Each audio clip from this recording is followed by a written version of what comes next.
Welcome back, and thank you for joining us for Detonation FocusMe versus Mega, third game of the day. And of course, if you missed the first time these two teams went toe-to-toe, it was a wild game. And by wild, I mean it was very wild in Champ Select, and then the comps played out as expected. But it was Sona, Taric, Kale, Kindred, Ziggs. It was nutty, Azael. Definitely was. They picked all scaling across the board. And Mega, unfortunately for them, kind of did what they did last game, which was not a lot. They sat back.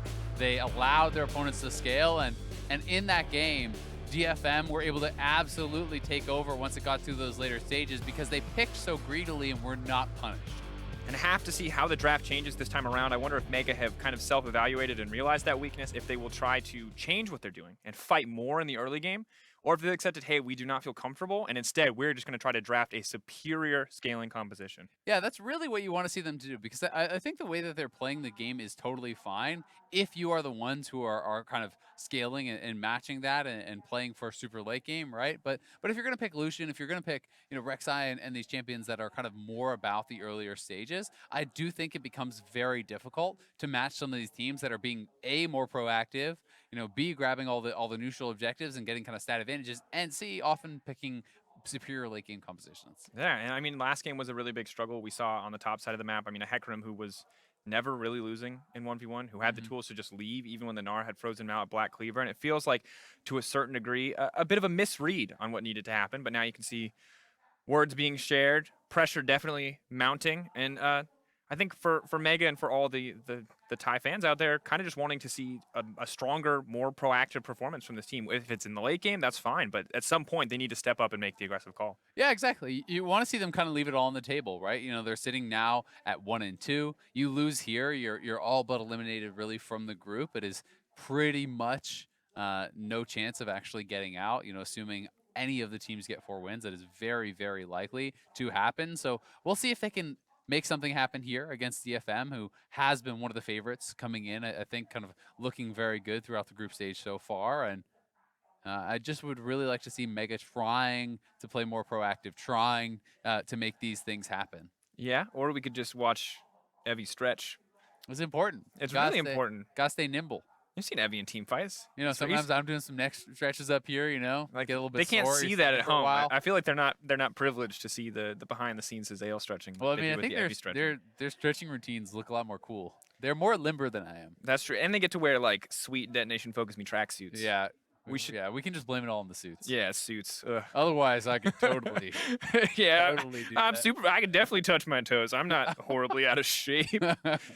But as we get closer, I mean, I think looking at the popular picks, I expect, at least one of the Taric or the Sona band. Most likely the Taric is what we frequently see, just to limit the option. The wild world would be if one team wants to let it through because they think that they have an answer. We've seen Taric Sona beaten. We've heard from experts, honestly, if you just gank it, if you shut it down early before it hits that point where Sona can actually stack Frostfang to start farming, it's not that scary. But it's also a lot of pressure to play proactively, which doesn't really seem to be either of these teams' MO in the early game. Yeah, and anytime there is like one obvious answer, then the team can play around that too, right? If you're going to tell me that the only way to beat Sona Taric is gank it early, well, guess what? They can counter gank that, right? Like, you just then play around that side of the map. So we'll see if they want to go towards that. I do certainly think it is beatable. It has lost a number of times in competitive play. It is not unbeatable by any means, but a lot of teams are just more willing to spend one ban than they are to really put in a ton of time preparing and practicing for a strategy that most squads don't even ever utilize. Absolutely fair. I think when you look at the time, how you spend your scrims in terms of what you want your players focusing on. And I feel like we still have yet to see patch 9.8 completely figured out. Very often thus far in the tournament has been more personal pocket picks than, I would say, power picks on patch 9.8 that we've seen. And I would say from, the play-in regions, that is more standard anyway, for these guys to play comfort. And I think it's a totally legit way to play the game. Oftentimes when you do have play-ins for Worlds for MSI, a lot of these players are not playing the same kind of meta stuff that you may see, in the LCK or the LPL or wherever. It really is just all about the regional meta. It really is all about their own unique style picks. And a lot of these guys are so damn successful with them. And speaking of those, Heimerdinger immediately banned away from Ceros. I believe the only time it has been let through thus far is to first pick it away from him. So no one really looking to put that into his hands. Callista will also be banned out. So Detonation FocusMe kind of keeping the same bans in mind as did the last time around. Yeah, definitely the case. And, champion like Heimer, I think it's the same logic as banning away the Stone and Tariff, right? How often are you actually playing against someone who is kind of a Heimer main or really has that much experience in that matchup? It's going to be very, very difficult. So they're more willing to just simply spend the ban to mitigate that risk and not have to deal with Ceros' Heimerdinger. Zero will also be banned away, so a decent amount of attention over to G4. I wonder if the Kindred or the Kale will be taken away. I feel like a lot of potential scaling picks for Evie between the Kale and the Vlad at least still available, and Kale will be taken off the board. It's interesting because he's really the only one that's kind of playing it feels like, but people are still worried about that pick, and DFM does play that late game style very, very well. Galio going to be the first lock in there as we get a thumbs up. Looking happy, looking excited. Vladimir still available as well. Evie has played a couple Vladimir games, a couple Kale games. Been looking quite strong on both of those picks, and I think they both do suit him and his sort of style. Now we see the Kindred and the Tahm Kench coming in as well, so decent scaling, decent early game on both forms in the Kindred. I know this is a pick that you like immensely right now in the current meta. Yeah, I think Kindred is incredibly strong right now in this game. Unless you can actually actively punish the Kindred in the early stages, I do think you can match the power, both in dueling and in team fighting very, very well. There's a lot of utility with the Lamb's Respite, and Kindred certainly scales incredibly well in some of these long games that we have been getting. Steel likely going to be going with the Jarvan here. Always have to mention that it can be flex top, but I did like the Kindred also as a takeaway from Steel because he has been a good Kindred player and it has been kind of one of his standout champions. Vladimir would be no surprise though coming through here for Evie, his most played and a really strong game earlier already today. Interesting though, if we do instead opt to go for the Sylas here, Sylas will now be locked in. Now this is a bit of a takeaway from what we saw earlier. Their first game, of course, the ban's almost identical. They banned the LeBlanc instead of the Azir. Once again, mid lane focus this time around, and the Vladimir swapped out for the Sylas. So on the road to build the exact same composition they had in their first game of the day. And interesting enough, against very similar champions in the Ashe and the Tahm Kench, the Kindred being the different one. Yeah, certainly the case. And, Evie could be the one playing the Sylas. Ceros did play it last game, but Evie also has a ton of those Sylas games. Vladimir will be taken off the table, so DFM going to have to make some adjustments in their composition. Won't be able to get everything that they did have last time around. And we'll see if that does mean that Evie will actually be piloting this Sylas or if they're going to grab a separate pick for him. I think he definitely has shown the deeper champion pool compared to Ceros, who has really kind of preferred Heimer and Lissandra, which has been quite a bit nerfed, and the Heimer has already been banned away. Wonder if the Ziggs will then be the go-to. G4 really struggled to make an impact in that mid lane when Ceros was just able to kind of nullify any greater lane advantages with the wave clear Ziggs. Cassio banned away, one more ban for DFM, and they will take the Jace off the board. Of course, luxury of last pick is there for Mega. They can counterpick for either of their solo lanes. I'm curious what they're going to blind pick here. I would have been with you 100% that the Sylas would have gone top if we hadn't just seen Ceros play a mid lane game of it. So it feels like it does make the decision making for Mega a bit harder. And Irelia, a flex pick herself, will be locked in. I think that's actually really smart, right? You lock in a flex pick here, so DFM basically has to pick, both blind. They could grab another flex pick themselves and then kind of move around based on matchups. That can always be very strong, and Akali would be just that, right? This certainly can go mid or top. It's kind of what I'm waiting to see. Will they match the flex pick of their own? I feel like very different composition from Detonation FocusMe. Doesn't feel like it has the pure late game scaling option without the Vladimir or the Kale, and two champions that can be incredibly powerful, but also a little bit higher level of execution going to be required as the Akali is locked in. Yeah, it's a lot of brawling. It's a lot of kind of dive forward. Really, that's all they have so far is kind of all these champions that do want to dive. MF, I think, makes actually quite a bit of sense alongside this composition. You have 4 members who are diving forward. You want some sort of a marksman who can actually have backline access, who doesn't have to try to run through everyone to be getting those auto attacks out. The MF ultimate works perfectly alongside that. If you have J4 and Galio locking someone down, Akali and Sylas diving forward, the MF ultimate coming out across the top, that can be very, very powerful. And Kennen going to be last pick here as the answer. So we're now slated for 2 much more explosive comps, I feel like, Azael. And as we look through it, of course, Yutapon very comfortable in the MF. We saw him play it in the final, likes the Blade of the Rune King, press the attack build. A lot of people do pick up in solo queue.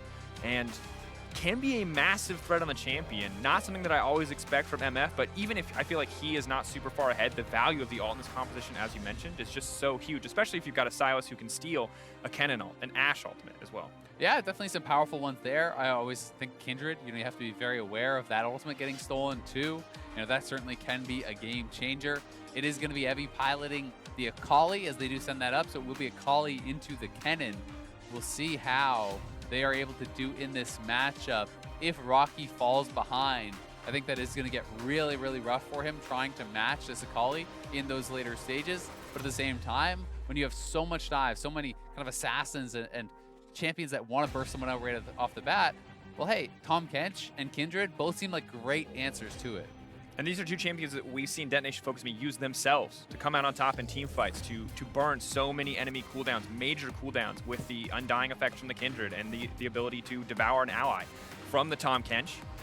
Gonna have to see how each of these teams feel entering the stage. Are we gonna see more aggressive early games from both sides to enable picks like the Sylas, the Akali, the Kennen, Irelia, all champions who would love to snowball in this early game? Or is it coming to come down to a late game team fight? Detonation FocusMe versus Mega. Now coming in 2-1 versus 1-2. Mega can tie it up here with a win. Detonation FocusMe can look to contest Vega if they can find a win here and then beat them later in the day. And that is really what they're trying to look to do here. DFM trying to keep pace with Vega. Again, only the top team from the group will make it out to that knockout stage where they will have a best of 5 against the Flash Wolves, which would be hard enough on its own. And if you do fall down there, you do get a second chance against the loser between Team Liquid and Fengvu Buffalo. So it's not just that one chance. It is 2 international best of 5s, a lot on the line for these squads. And DFM, this is the first kind of game where they've really stepped away, I think, from just heavy scaling where it's very clear they want to play slow. So now it's going to be interesting to see, can they pick up the pace? Can they actually be this more aggressive, proactive team when they do draft that style of composition? And anytime we talk about being proactive in the early game, we usually keep our eyes on the jungle. And Steel has had, pretty solid results across this stage, has mostly just been kind of an engaged bot a lot of the time on the Jarvan. Have to see if he can be a bigger, more aggressive threat early on. Kindred feels like she probably has the scaling advantage there, but of course the ability, the Cataclysm and the Flag and Drag can just be so incredibly crucial. Yeah, and you're a way in for the Galio, right? So even if individually you're maybe getting less done, you still can be a super critical part of that team fight. And it is going to be them setting up vertical jungling again. This is exactly what Steel did last time when he thought he was going to have losing lanes on the top side early on. He just goes into vertical jungling. They invade with the bottom lane. They take away the blue buff. And this is, I think, really, really smart, right? Because you should see the Kennen winning that top lane against Akali early on. So if you're going to be getting pressure there, if the Kindred's be invading you anyway, just trade sides of the map. And of course, we've already seen them dive this bottom side too. So Lloyd and Top have to be very careful here. And I am wondering if Jjun and Rockky are willing to make the same aggressive play and potentially dive Evie. Akali, once she has a few levels, notoriously pretty much impossible to dive with the power of that Shroud. Will be a bit difficult, but now good a bit of trading in the mid lane. Conqueror finally fully stacked means that G4 is a little bit more comfortable, especially trading for the Aftershock there. Yeah, we'll be in a pretty decent spot. It was a good early ward also on the bot side from Pop, I do believe, who dropped his trinket in the river. So he actually did spot out what was Steel looking for a potential level 2 gank. He actually went down that river brush before going back to doing the scuttle and taking away the wolves. So he's going to fully clear out Jjun's jungle on this side of the map, but then retreat back to his own side. He has the pushing bottom lane. They have the safety to play aggressive, and this is actually the same level 3 dive that they did exactly in that previous game. We'll see if they can make this happen. Will they find the execution? The 5-4, the double taunt, they're going to leap in. They're going to immediately focus the Tahm Kench and burn him down. Only level 2, no thick skin, no chance. Gaeng running, but once again, the 1-for-1, just like last time. Yeah, it's exactly the same almost. We'll see though, can Ceros get out? Jjun is coming. Yeah, Ceros is able to walk away. Good amount of pressure in the mid lane, but not able to force a summoner. G4 very confident in those trades, but Yutapon and Steel are on the way up. They want to accelerate the pace of the game. They are not interested in playing it slow. Flag and drag forward. Jjun now running for his life. The stun is not going to connect. Ceros leaps in. Good bit of damage. Will not go for the adduct there, and then both sides are going to back off, but getting the flash from the Kindred. Yeah, pretty nice to get that flash out. They do trade that as Steel did blow his own flash, and it is, as you said, again, that same 1-for-1 down on the bottom side. This time, though, critically, Lloyd is actually not falling behind as far as the farm goes, right? So this is that level 3 dive. Steel comes in from behind, full clear, double taunt into double knockup here. Actually, no, just barely missing Lloyd. They do knock down Pop very quickly, but Gaeng not quite able to survive through Lloyd and that last turret shot. Still, I think pretty well worth it, as MF is going to have all this farm to pick up and will have the first blood advantage, plus was given time to actually make a roam and impact mid lane. So you like to see that proactive play from DFM. Absolutely do, and as you mentioned, because they haven't given up any CS for it actually feels like it's completely fine for the side of Mega. While I do love to see the proactivity, when it's the exact same play, it feels like Lloyd can kind of see that one coming. Once again, credit to the early ward, but now as we check in on the top side, Evie was getting pretty blasted in the early levels in CS, kind of as expected for the Akali, but it's done a good job kind of recouping some of those losses now that he has a few levels under his belt. And Ceros has to play careful here. G4, of course, with the flash, can dash to the minions.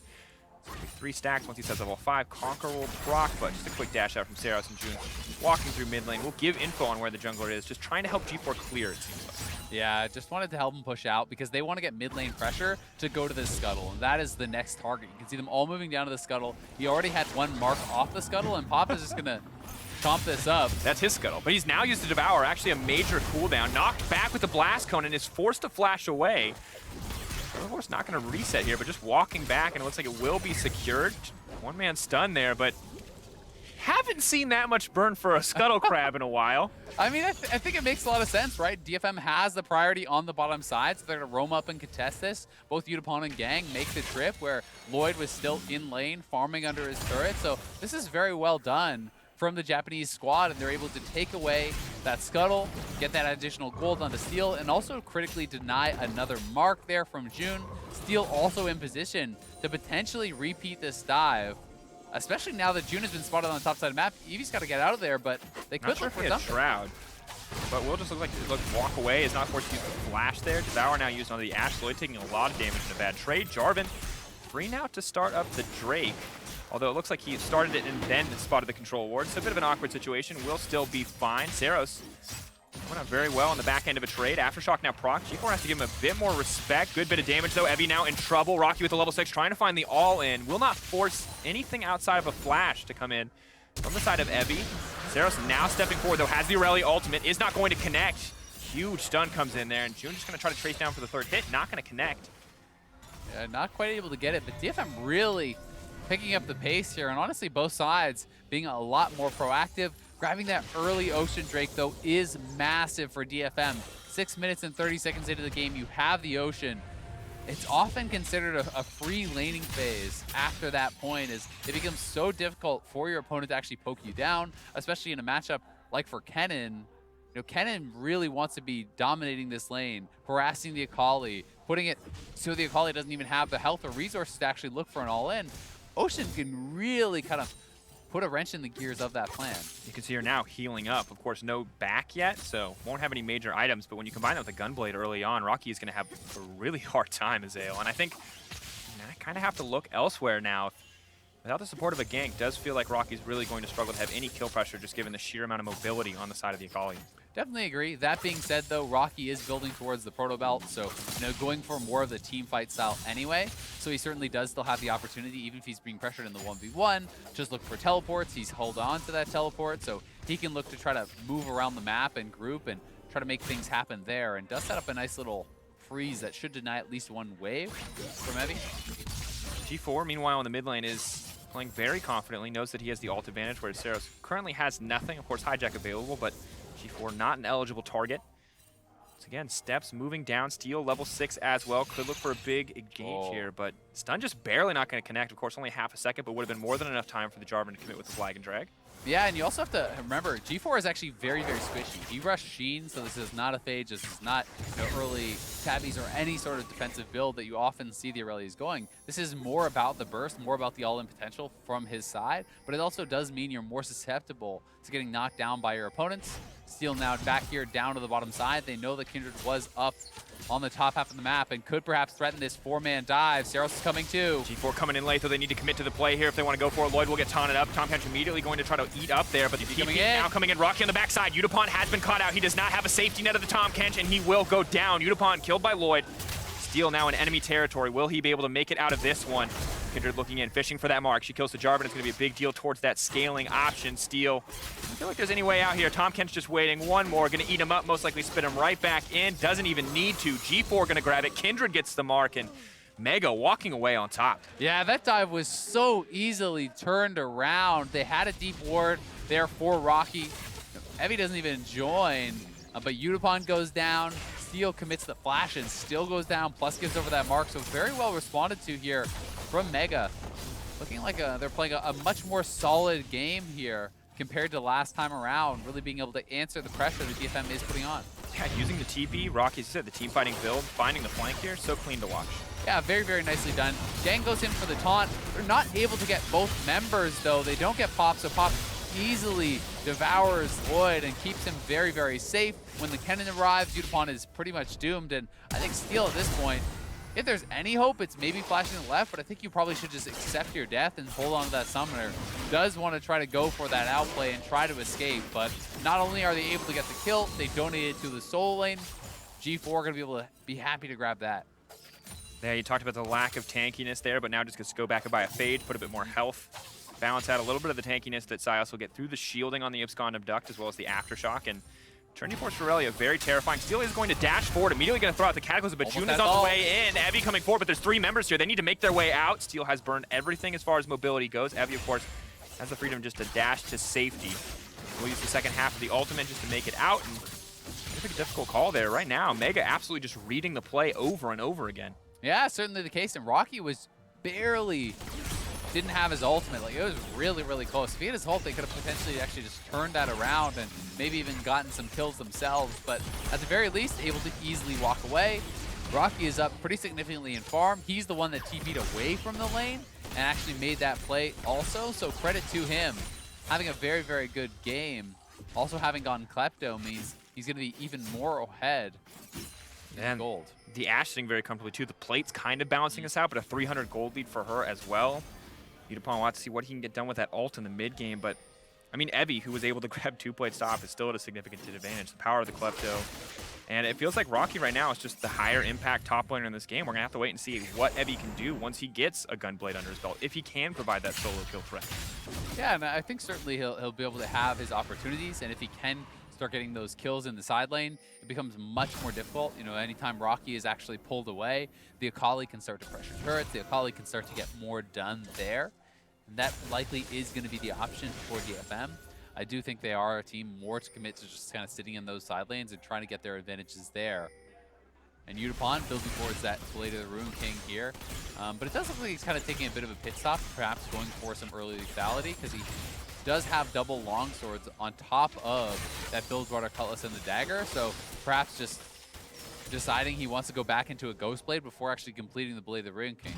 Sustain, of course, going to keep him in lane. Maybe just wants more burst on the ultimate. Yeah. I mean, it is a squishy team, so I think it's defensible to just rush, you know, Ghostblade, but at that point, you probably shouldn't have even bothered starting to build towards the Blade of the Rune King and maybe just pick up that later, because, you know, the full item completion is always worth a lot more than the parts. Heavy forcing the ultimate out from Kennen. It's going to be massive if he can extend this play, try to get the kill. Good bit of damage laid down. Has to be careful here, though, trying to dash any further under the tower. Of course, doesn't have an extra stack of the ultimate to clean that one up, but great trade. Honestly, trading Akali ult for Kennen ult at this stage of the game is very favorable, I feel like, for the side of Detonation FocusMe. Yeah, I completely agree. And that is because, you know, if the Kennen groups and has that ultimate, it's a massive threat. And if he TP's in without ultimate, it really doesn't do anything. So, you know, it's so much about that. Akali wants to stay in the side lane, and that much pressure before even having the Gunblade certainly does bode well.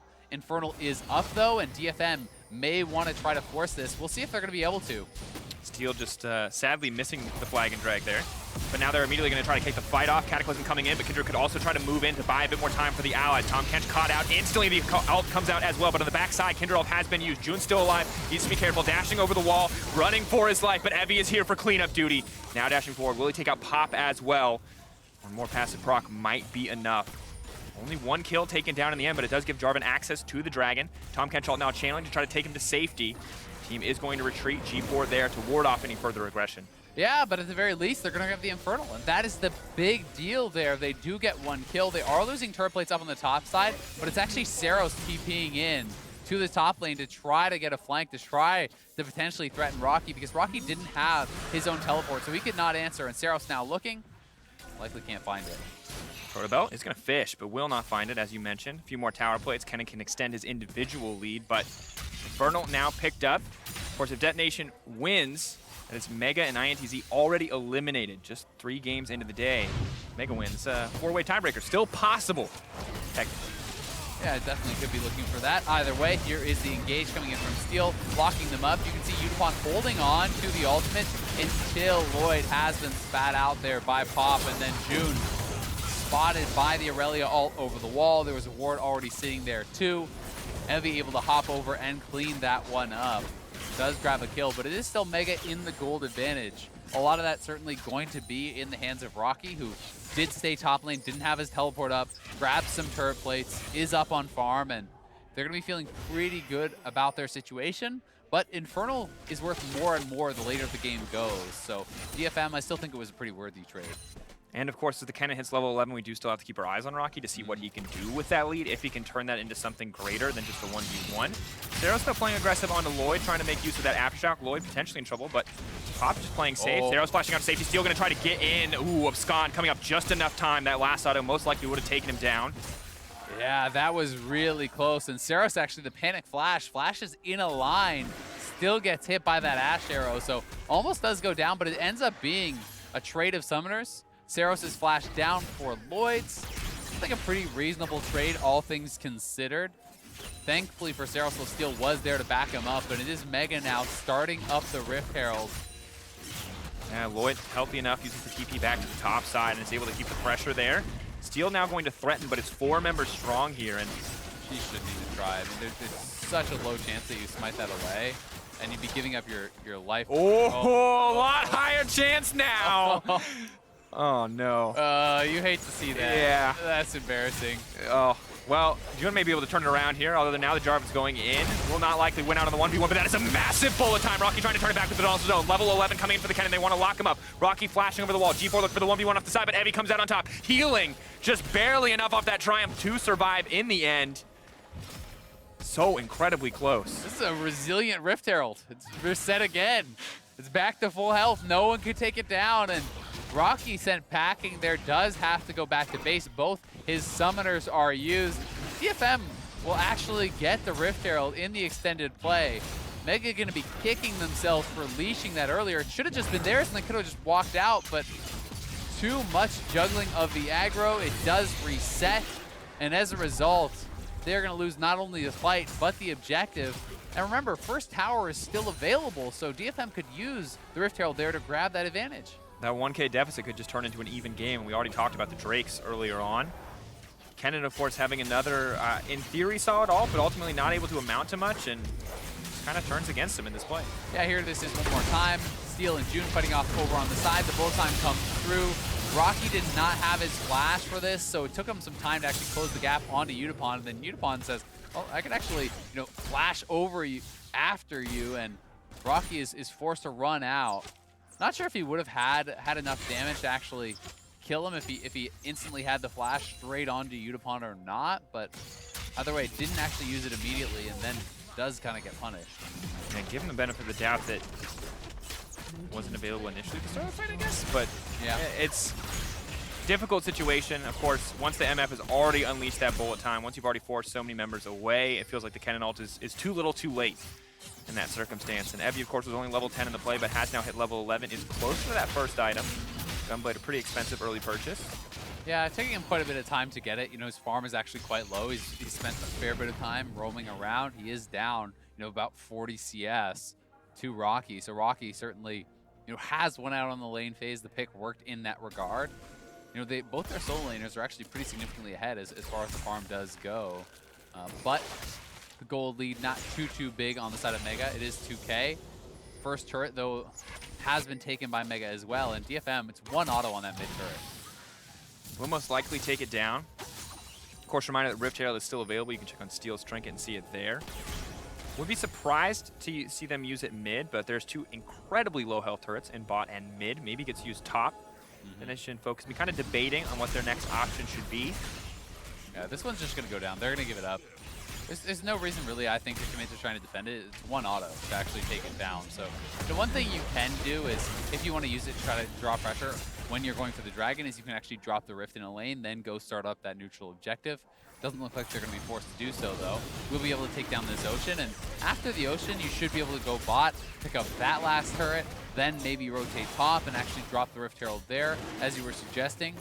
Try to threaten that final outer tower and get a lot of gold over on your squad. And Detonation FocusMe just feels like in the driver's seat of this game right now, taking advantage of the fact that they know that Kennen does not have a TP, does not have a flash, and while he is terrifying if you can find the setup, pretty much impossible with all the vision that Detonation FocusMe currently have for him to find any sort of flank without those two abilities. Yeah, definitely very difficult, for Kennen to actually get all the way in, and especially if the Galio is in between you, you basically need the flash to have really any hope of getting back on those carries, because he can certainly, impede your progress pretty easily if you are just trying to straight up run through. Now we see the setup here. G4 walking out of the bush. Ceros just going to dash away, not interested in going for any further trading there. And it feels like he is in a comfortable spot. Can wait for his team to reset now. Akali with the Gunblade has, of course, the stopwatch as well. So sets it up for a little bit more 1v1 threat, a nice bit of sustain. And this is where we could start to see the matchup shift a little bit. That 5-point strike just giving so much healing if she is able to have access to the creep wave. Yeah, it definitely can be very, very powerful. But Rockky also building more for that 1v1. Does go for the Banshees instead of something more along the lines of the Zonias, which would be more useful in the straight-up 5v5 team fight. So trying to make sure that Evie isn't able to just get those solo kills, to be able to start running those side lanes, because he knows that would be really, really difficult to come back from if they lose control there. And Rift Herald will be dropped, but this is very, very far away from anything, so there's going to be tons of time for Mega to actually respond. We'll see if it's even able to get a charge off. Evie stepping forward, Rockky immediately forced to use his ult, one stack, and Evie going to now use the Shroud to just make it away. I think intentionally going in, trying to force the ultimate by just threatening there. Yeah, and anytime you trade that ult, you're going to be pretty happy about it. The only kind of caveat we have to give now is that Rockky is building up a fair bit of CDR, so the ultimate is going to start becoming, lower and lower cooldown. Multiple members here from Mega are up to respond to this Rift Herald, but Stolen Irelia ult now used. They're just trying to pressure off here. Yutapon, of course, with his ultimate available, could threaten steal. Now stepping forward. Keep your eye on the bullet time. Where's it going to go? Galio leaps in, but no one is there. Tahm Kench now coming in. Detonation FocusMe just going to back away. Tower was set in their sights. See if the Herald can be stopped before it gets the charge off here, and it looks like it will. Hit in the eye, of course, doing so much damage. Yeah, kind of disappointed that Mega even gave up that first turret, though, honestly. That was a Rift Herald that was dropped over by the Gromp, right? There's tons of time to actually walk up there and try to prevent that from happening. They did have Jjun and G4 up there, but they elected to keep Lloyd mid lane. So Lloyd pushes out the wave, gets a little bit of damage down on the turret, but really, I don't think a very worthwhile trade. They could have simply used the Abyssal Voyage earlier, bring Pop and Lloyd up, deny the charge even going down, and stop some of that gold from going over to DFM. Good news for Mega is at least that Rockky now has the flash and the TP up and available, so maybe we can see them make that big play. Yeah. You mentioned the CDR, kind of constantly making sure that his ultimate is more regularly available, along with the level 2 in the ultimate, since he is level 13.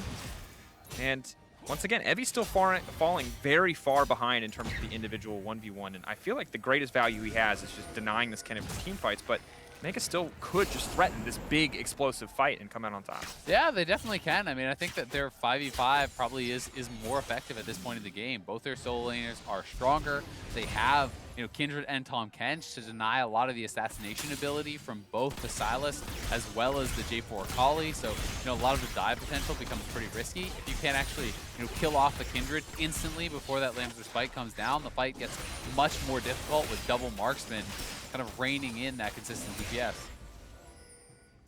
Execution. I feel like we've been here before, where we talk about execution in a fight being the most important thing. Maybe just because it's a hallmark of League of Legends. Maybe because it's a hallmark of Group B. Now Yutapon looking for the individual 1v1, and I think it's just going to kill G4 here. Oh.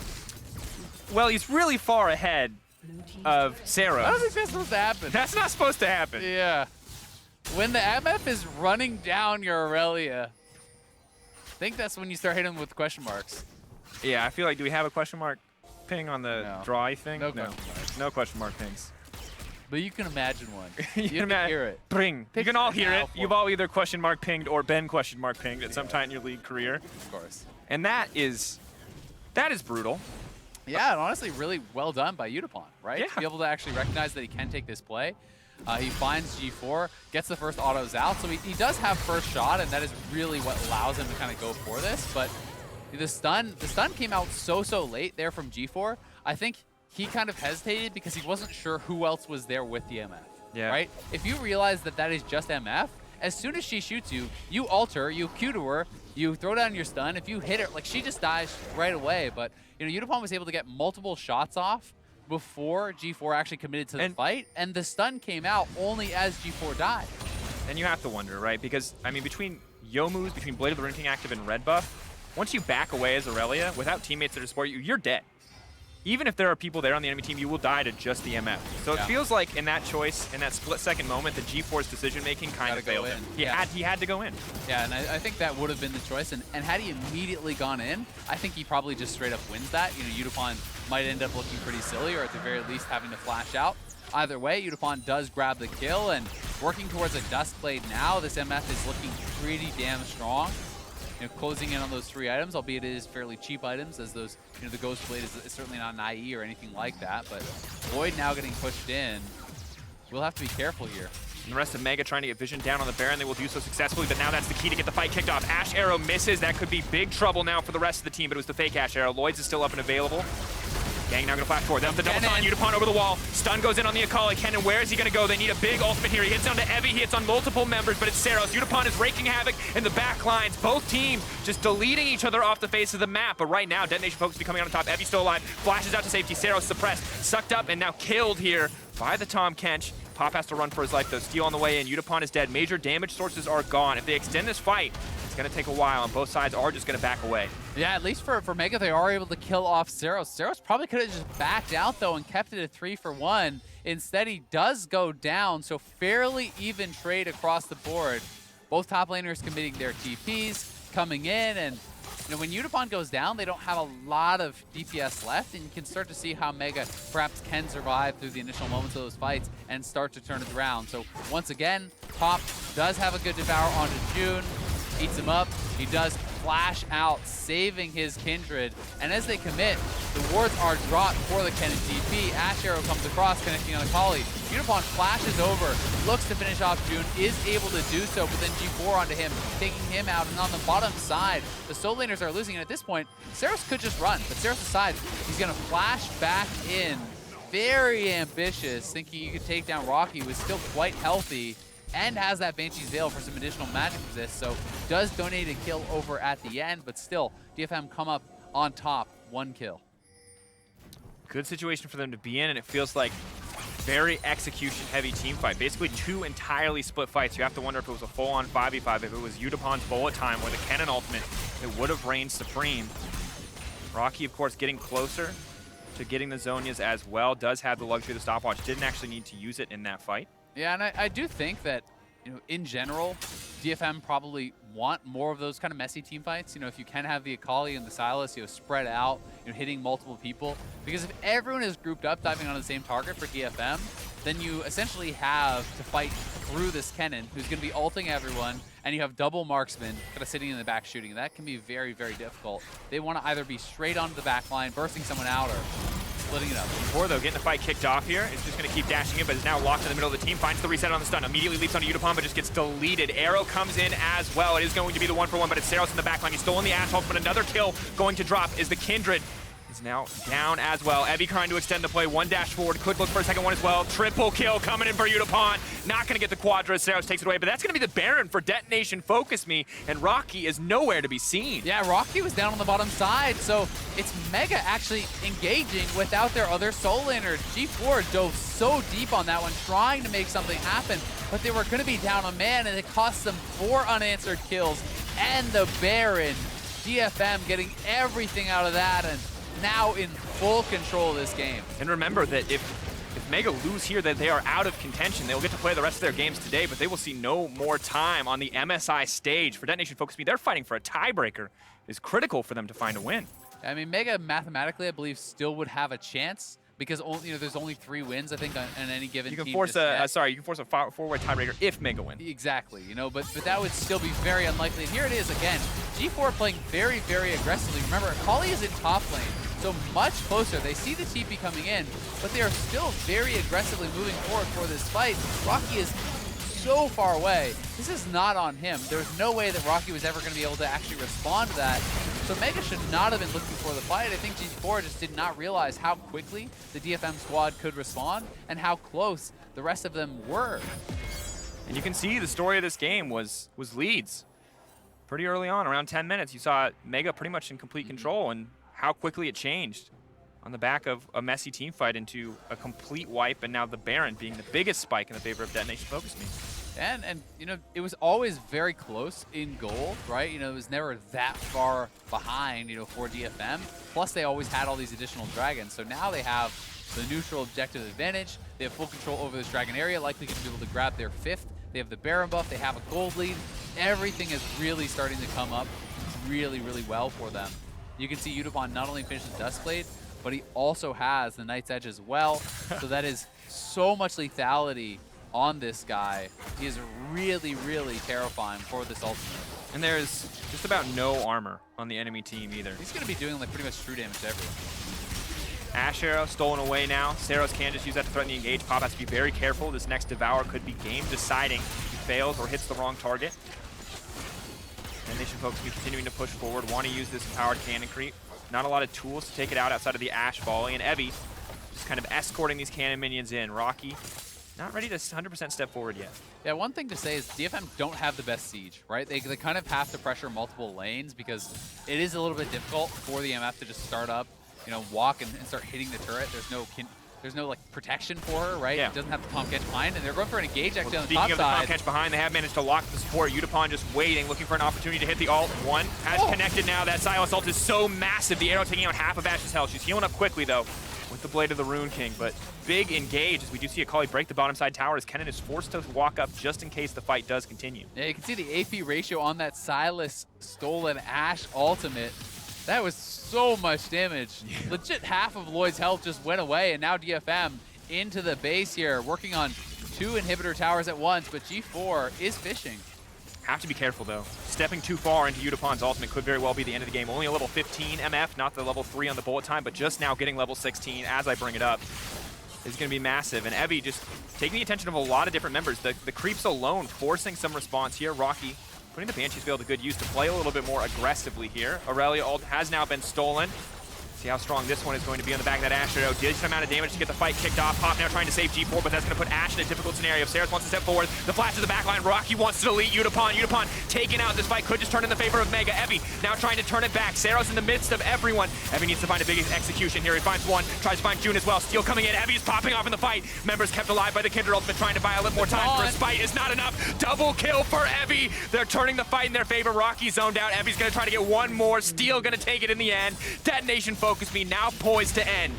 Yeah, they're going to do it here, Dracos. DFM have done it, winning the fight in the base here. They'll be able to close this one out.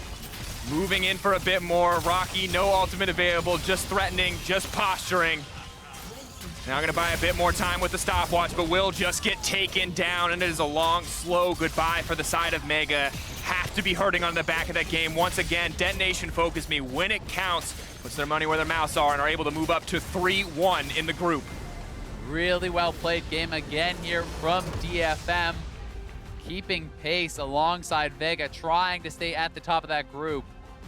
And they're able to showcase a very different style in this one as well. You know, it's not all wait for late, all just kind of sitting back and trying to have these scaling teamfight picks. They had to be playing more aggressively. They had to be executing, I think, on a very high level, and they were able to do so this game against Mega.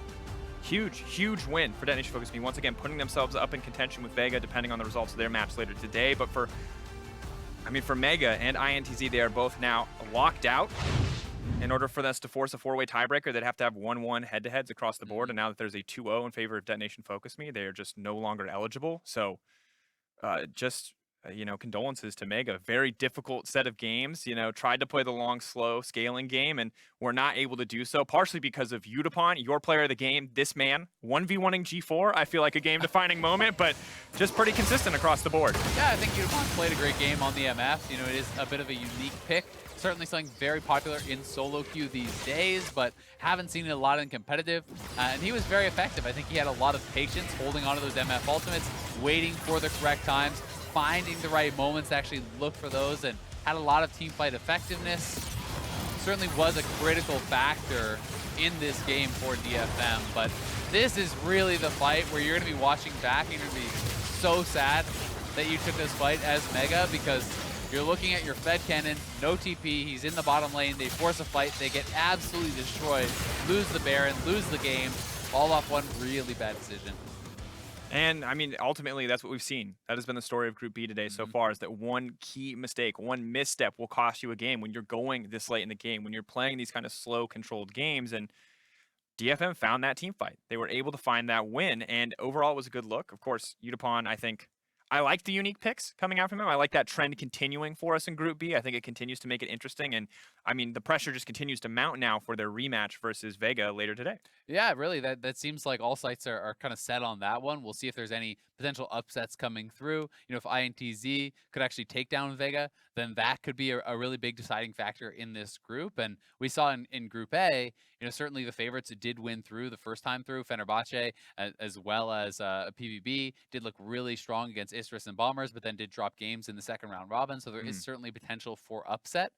But, you know, it has been looking like DFM as well as Vega are the two standouts. Absolutely the case. Well, it's time for a quick break, but after that, Vega Squadron aims to maintain their lead in this groups versus INTZ in Game 4. Don't go anywhere. We'll be right back.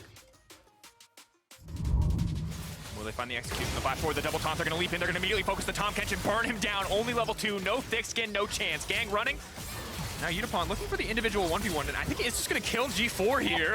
He hits onto Evie, he hits on multiple members, but it's Ceros. Yutapon is raking havoc in the back lines. Both teams just deleting each other off the face of the map. Evie trying to extend the play, one dash forward, could look for a second one as well. Triple kill coming in for Yutapon. Evie needs to find a big execution here. He finds one, tries to find Jjun as well. Steal coming in, Evie's popping off in the fight. Members kept alive by the Kindred ultimate, trying to buy a little more time for a spite is not enough. Double kill for Evie.